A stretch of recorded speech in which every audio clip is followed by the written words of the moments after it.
안녕하세요. 서영주입니다.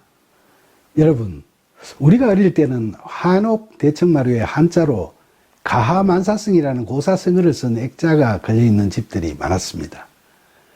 이 말은 명심보감에 나오는데 집안이 화목하면 온갖 일이 다 잘 이루어진다는 의미로 가정의 화평을 강조하는 대표적인 고사성어라고 할 수 있죠.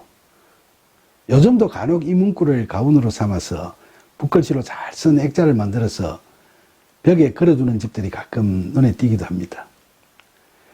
이렇듯 사람들 간에 화평하게 하는 인하는 세상을 성공적으로 살아가기 위해서 필요한 최고의 덕목으로 우리에게 익숙해져 있습니다. 이처럼 우리가 화평이라는 말을 국어사전적으로 해석하면 화합하고 평화로운 상태를 의미하니까 이 말을 들으면 마음이 절로 푸근해지고 평안해지는 느낌이 들죠. 그런데 마태복음 5장 9절에서 예수님께서는 화평하게 하는 자는 복이 있나니 그들이 하나님의 아들이라 일컬음을 받을 것이며 라고 말씀하셨습니다. 그러면 여기서 화평하게 하는 자도 서로 반목하는 사람들을 화해시키거나 상대를 평안하게 해주는 식으로 소위 인하에 힘쓰는 사람을 의미하는 것일까요? 그런 말씀이라면 예수님께서 오히려 많은 사람들이 모여있는 자리에서 말씀하시지 않으시고 왜 굳이 제자들만 데리고 산으로 올라가서 그곳에서 이 말씀을 하셨을까요? 여기서 화평은 헬라어로 에이레네인데 이 용어는 골로새서 1장 20절에서도 나옵니다. 골로새서 1장 20절에서 사도 바울은 그가 십자가의 피로 화평을 이루사 만물 곧 땅에 있는 것들이나 하늘에 있는 것들이 그로 말미암아 자기와 화목하게 되기를 기뻐하심이라고 예수님의 화평케 하심을 이야기합니다. 이 말씀에서 알 수 있듯이 팔복의 하나인 화평이라는 용어의 의미는 단순히 사람들 간의 인하에 관한 이야기를 하는 것이 아니라 하나님과의 화평, 그리고 이를 통한 사람들 간의 화평, 화목을 이야기하는 겁니다. 성경에서 이와 같은 화평을 이루게 한 대표적인 인물이 바로 예수님이시죠. 예수님께서는 많은 사역을 통해서도 화평케 하려고 애쓰셨지만 특히 하나님께 대한 무조건적인 순종과 우리에 대한 무한한 사랑으로 십자가의 죽음을 기꺼이 받아들이심으로써 하나님과 죄인된 우리 인간 간의 불화를 종식시키신 분이시죠. 그런데 이것은 2000년 전 어느 한순간의 사건으로 끝나는 것이 아닙니다. 예수님의 화평케 하심은 오늘날에 이르기까지 부활하신 예수님께서 우리 안에 거하시면서 우리를 성령의 도우심을 통해 그 방향으로 이끌어가고 계십니다. 그러니까 하나님 나라의 백성된 우리 그리스도인들은 한 사람 한 사람이 모두 다 그리스도와 함께 십자가에 못 박힌 자가 되어 하나님과 자기 자신의 수직적 관계에서의 화평은 물론이고 우리 안에 거하시는 예수 그리스도로 말미암아 이 땅을 살아가는 우리들 간의 수평적 화평도 이루어가게 되는 겁니다.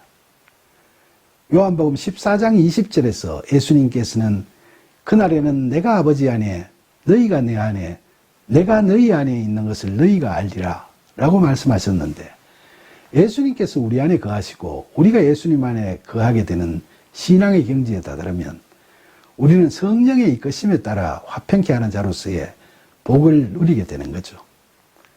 이때 화평케 하는 일은 우리가 인간의 능력과 의지로 하는 것이 아닙니다. 예수님께서는 하나님 안에 거하시고 하나님께서 예수님 안에 거하심으로써 하나님과 화평을 이루시고 또 하나님과 우리의 관계를 화평케 하셨습니다. 따라서 우리도 예수 그리스도 안에 거하는 은혜를 체험하고 그 은혜를 누리게 되면 예수 그리스도의 사랑과 성령의 도우심으로 우리가 화평케 하는 자의 복을 누리는 하나님 나라의 백성으로 살아가게 되는 겁니다. 그러나 이 땅을 살아가는 동안 우리는 로마서 7장 22절로 24절에서의 바울의 고백처럼 믿음으로 우리의 속사람은 하나님의 법을 즐거워하게 되었지만 아직도 여전히 이 세상에 속한 내 몸을 입은 채로 살아가고 있기 때문에 죄의 법이 호시탐탐 우리를 사로잡게 되는 거죠. 우리가 이미 구원받았으되 아직도 구원을 이루지 못했다라는 이중적 현실 상황 속에서 우리가 어떻게 하는 것이 하나님의 뜻에 따르는 것이 될 수 있을까요? 여러분도 잘 아시다시피 사도 바울이 데살로니가 전서 5장 16절로 18절에서 권고하는 대로 그리스도 안에서 우리를 향하신 하나님의 뜻은 항상 기뻐하라, 쉬지 말고 기도하라, 범사에 감사하라, 바로 이것입니다. 화평케 하는 복된 삶을 살기 위해서도 우리에게 마땅히 이와 같은 하나님의 뜻을 행하는 열심이 있어야 하겠죠. 우리가 항상 기뻐하고 쉬지 않고 기도하고 범사에 감사하는 삶을 살기 위해 노력할 때 그런 우리를 도우시는 성령께서 우리가 하나님 나라의 백성으로서의 복된 삶인 화평케 하는 삶을 살아갈 수 있도록 이끌어 가실 거니까 말입니다. 이처럼 우리가 하나님의 뜻대로 살아가려고 간절히 원하면 비록 우리의 능력이 미천하고 현실의 삶이 고되고 힘들더라도 우리는 우리를 사랑하시는 하나님으로 말미암아 이 땅에서 화평케 하는 하나님 나라의 삶을 살아갈 수 있는 거죠. 결국 예수님께서 말씀하시는 화평하게 하는 자라 함은 첫째로 하나님 없는 자기 자신의 스스로의 존재 가치나 능력을 철저히 부정하며 자신은 하나님께 절대 순종하고 의존할 수밖에 없는 피조물임을 자인함으로써 하나님과 자신의 수직적 관계를 평화롭게 하는 사람입니다.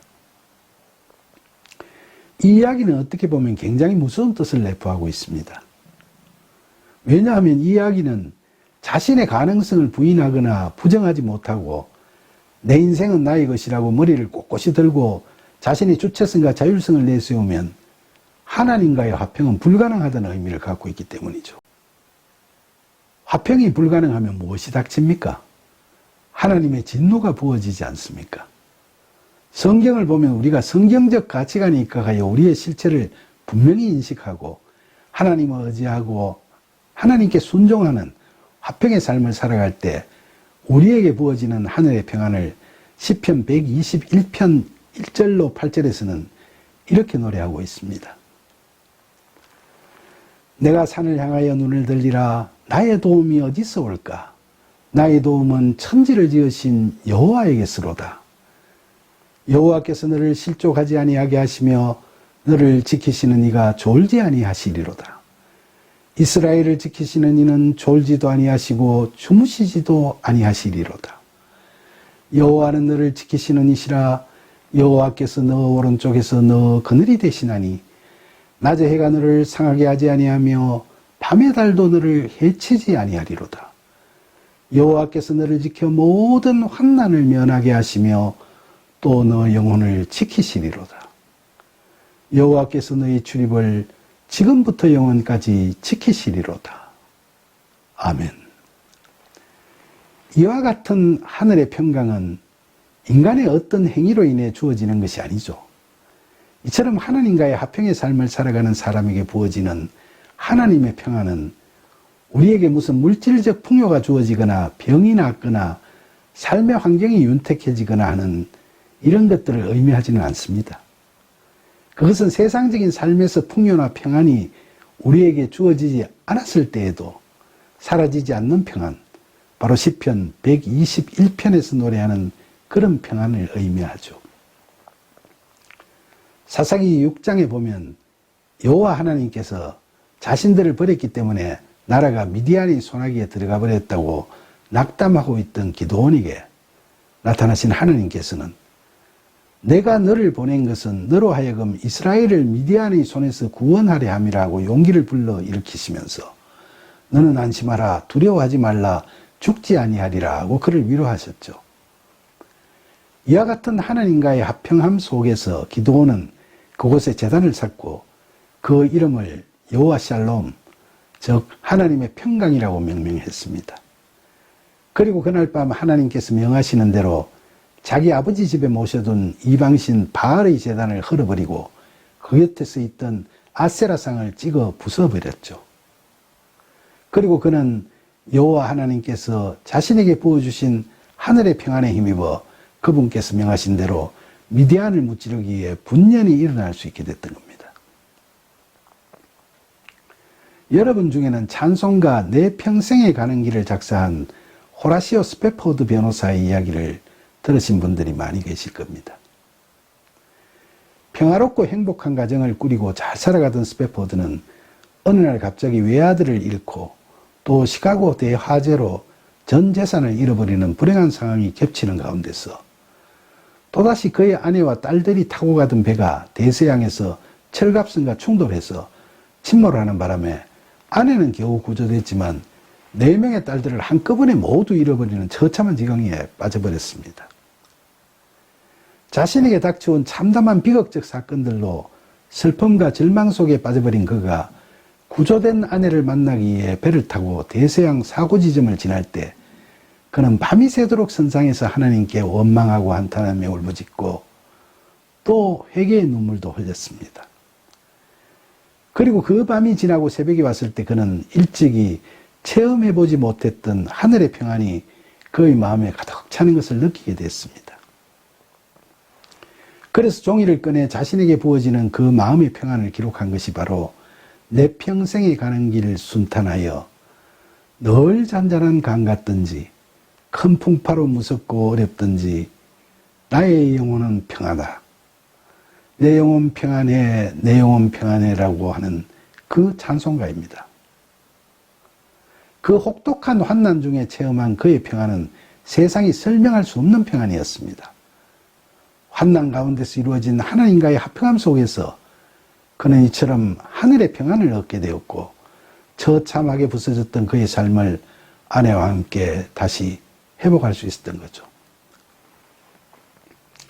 둘째로는 화평하게 하는 자는 인간이란 모두 연약하고 한계적인 피조물에 불과하다고 인식하고 이웃과의 수평적 관계를 평화롭게 하는 사람을 의미한다고 할 수 있죠. 우리는 자기 자신이나 이웃이나 그 누구도 하나님 앞에서 자기 공로를 내세울 수 없다는 사실을 분명히 인정하게 되면 수평적으로 평화로울 수밖에 없을 겁니다. 오늘날 우리 사회 각 분야에서 자칫 잘못하면 갈등이 해소되기보다 더 심화되고 고질화되어 버리는 역기능적 현상이 확산될 우려도 적지 않습니다. 이때 우리 그리스도인들의 화평케 하는 자로서의 역할이 매우 중요하겠죠. 이럴 때 우리 각자가 하나님과의 수직적 화평이 진실로 이루어지게 되면 우리는 자신이 속해 있는 어디에서든 하나님의 자녀들로 하나 되는 삶의 본을 보여줄 수 있기 때문에 사회 각 부분 간에 있어서 수평적 화평은 쉽게 이루어질 수 있을 겁니다. 그런데 여러분, 마태복음 5장 9절에서 예수님께서는 제자들에게 이처럼 화평케 하는 복을 누리는 자들은 하나님의 아들이라 일컬음을 받을 것이라고 말씀하셨습니다. 하나님의 아들, 이 얼마나 엄청난 호칭입니까? 세상에서는 결코 영원하지도 못하지만 그래도 당장에 권력이나 재물, 명예 같은 것을 많이 갖고 있는 부모를 둔 아들만 돼도 그 위세가 등등하기 그지없는데 천지 만물을 창조하시고 세상 만사를 관장하시는 영원토록 완전하시고 존귀하신 하나님의 아들로 일컬음을 받는다는 것이 얼마나 엄청난 일입니까? 이 호칭은 우리가 아무것도 한 것이 없고 아무런 자격도 갖추지 못한 상태에서 맨정신에 그리 쉽게 받아들일 수 있는 호칭이 결코 아닙니다.